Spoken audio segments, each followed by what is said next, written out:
বাংলাদেশের ফুটবল হর্তাকর্তা, আপনারা একটা বড় ধরনের ছ্যাঁচা খাওয়ার জন্য রেডি থাকেন বাংলাদেশের ফুটবল প্রেমীদের কাছ থেকে, কারণ সবাই ওয়েট করতেছে আপনাদের ধোলাই করার জন্য 25 তারিখে। ফুটবলার ফাহমিদুল ইসলাম ইতালি থেকে আজকে একটা স্ট্যাটাস লিখেছেন এবং এই স্ট্যাটাসের মধ্যে আমি কিছুটা রহস্যের গন্ধ পাচ্ছি। আপনারা অনেকে হয়তো বা এই স্ট্যাটাসটা দেখেছেন, যারা দেখেননি তাদেরকে পড়ে শোনাচ্ছি।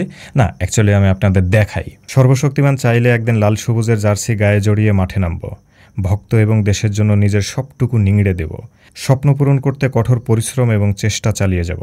ফাহমিদুল ইসলাম বাংলাদেশি বংশোদ্ভূত ইতালিয়ান ফরওয়ার্ড। এর আগেও তিনি একটা স্ট্যাটাস লিখেছিলেন, আপনারা অনেকে হয়তোবা দেখেছেন, যারা দেখেনি তাদের জন্য বলছি। যখন ওনাকে দল থেকে বাদ দেওয়া হলো, বিষয়টা স্বাভাবিক ছিল, কিন্তু আমরা বিষয়টা স্বাভাবিকভাবে নিতে পারিনি। ওনার জন্য স্বাভাবিক ছিল। যখন নিউজটা ফ্লাশ হয়ে গেল, আমরা আস্তে আস্তে প্রোটেস্ট করা শুরু করলাম। এরপরে কয়েকদিন পরে, উনি তো হয়তোবা এতটা বাংলা জানেন না, যখন ওনার শুভাকাঙ্ক্ষী ফাহমিদুলের শুভাকাঙ্ক্ষী যখন তাকে জানাইছে যে তোমাকে যে বাদ দেওয়া হইল, এইটার কারণে বাংলাদেশে অলরেডি প্রোটেস্ট চলতেছে এবং জাতীয় একটা স্লোগান তৈরি হয়ে গেছে যে ব্রিং ব্যাক ফাহমিদুল ইসলাম, এবং তারপরেই তিনি ওই স্ট্যাটাসটা দিয়েছিলেন। এবং ওই স্ট্যাটাসের ভেতরে মোটামুটি আবেগের কিছু কথাবার্তা ছিল, চলেন ওইটাও দেখাই। আমি বাংলাদেশকে ভালোবাসি এবং এই ভালোবাসা থেকেই আমি দেশের হয়ে খেলতে গিয়েছিলাম, কিন্তু আমি জানি না আমি কি ভুল করেছিলাম যাতে আমার এই ভাগ্য বরণ করে নিতে হলো। আপনাদের সমর্থন দেখে আমি আবেগ আপ্লুত। ইনশাল্লাহ একদিন দেশের হয়ে খেলবো। ফাহমিদুল ইসলাম। এই যে দুটো স্ট্যাটাস, এই দুটো স্ট্যাটাসের মধ্যে অনেকখানি অমিল আছে। প্রথমে তিনি আসলে আবেগ আপ্লুত হয়েছেন, তারপরে তিনি জানেন না তাকে কেন বাদ দেওয়া হয়েছে, এবং আজকের স্ট্যাটাসে তিনি বলতেছেন যে আমাকে আরও কঠোর পরিশ্রমী হতে হবে, ব্যাপারটা এইরকম। এখন এই সমস্ত প্লেয়ার যারা বাইরের অ্যাটমসফিয়ারে বড় হয়েছে, বাংলাদেশের বাইরে একটা ডেভেলপিং এনভায়রনমেন্টের মধ্যে বড় হয়েছে, তাদের মাইন্ডসেট কিন্তু আমাদের মতো এত ন্যারো মাইন্ডের না। হয়তোবা তাকে নিয়ে এত প্রোটেস্ট হচ্ছে, ছোটোখাটো গ্যাঞ্জাম হচ্ছে, এটাকে আসলে ইনডাইরেক্টলি সেটেলমেন্ট করার জন্য বা শান্ত করার জন্য হয়তোবা তিনি এই স্ট্যাটাসগুলো দিচ্ছেন। অথবা এরকম হতে পারে যে এই স্ট্যাটাস সম্পর্কে ফাহমিদুল ইসলাম কিছুই জানে না। এই সবগুলো আমাদের মিডিয়ার কারসাজি। মিডিয়া চাইলে পারে না একটা দেশে প্রোপাগান্ড চালাইতে, এমন কোনো নিউজ নাই। চালাইতেই পারে, ফাহমিদুল ইসলাম তো আসলে তার এত দায় বাঁধে নাই, কারণ সে তো বাংলাদেশে টাকার জন্য খেলতে আসে নাই, খেলতে আসছিল ভালোবাসার ক্ষেত্রে, প্রথম স্ট্যাটাসে বলেছিল। সুতরাং রহস্য এটাই যে প্রথম স্ট্যাটাস যেটা ফাহমিদুল ইসলাম দিয়েছিলেন এবং আজকের স্ট্যাটাস, এই দুটার মধ্যে বেশ কিছুটা অমিল আছে। প্রথমে তিনি আবেগ আপ্লুত হয়েছেন এবং বলেছেন যে আমি জানি না আমাকে কেন বাদ দেওয়া হলো বা কেন এরকম ভাগ্য আমাকে বরণ করে নিতে হলো, কিন্তু আজকে তিনি বলতেছেন আমাকে কঠোর পরিশ্রমী হইতে হবে। মানে সে আসলে ফুটবল খেলা জানেই না, সে নতুন করে কঠোর পরিশ্রমী হবে। ব্যাপারটা আসলে অমিল আছে এই দুটো স্ট্যাটাসের মধ্যে, এই জন্য আমি একটু রহস্যের গন্ধ পাচ্ছি।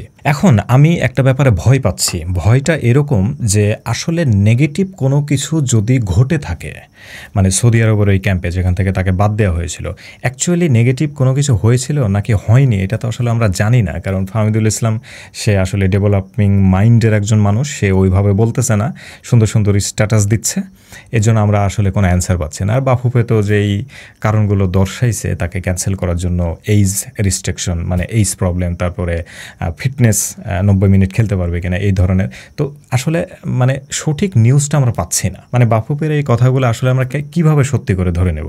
18 বছর বয়সী প্লেয়ার আন্তর্জাতিক মাঠে খেলতেছে, সুতরাং এদের স্টেটমেন্টটা আমাদের কাছে সত্যি মনে হচ্ছে না। ফাহমিদুল ইসলামের সাথে তো যোগাযোগ করা পসিবল হচ্ছে না, বাফুফে যেটা বলতেছে সেটাও আমাদের কাছে গ্রহণযোগ্য হচ্ছে না। এখন আমি যে ভয়টা পাচ্ছি সেটা হচ্ছে যে এই প্লেয়ারগুলা ওপর দিয়ে তো আমাদেরকে সেটেল ডাউন করার জন্য হয়তো বা সুন্দর সুন্দর কথা বলবে, বাট ভেতর দিয়ে যদি ইগো নিয়ে থাকে যে আমাকে ডাকা হলো, আমি গেলাম, যোগ্যতা থাকা সত্ত্বেও হয়তো অন্যান্য কোনো কারণে আমাকে ক্যান্সেল করা হলো, আমি আর যাব না। কিন্তু যাব না বলতে সে যে আসলে রাগঝাল করে কোনো কথা বলবে এমনটা পরিবেশেও তো সে বড় হয়নি, এই জন্য হয়তো বা এই ধরনের স্ট্যাটাস। কিন্তু ভেতর দিয়ে যদি সে ইগো নিয়ে থাকে বা সে যদি রাগ করে থাকে বা তার যে মান সম্মানের হানি হয় এরকম কোনো কাজ করে থাকে, তাহলে ওই স্ট্যাটাস পর্যন্তই আমাদের সান্ত্বনা, আসবে না।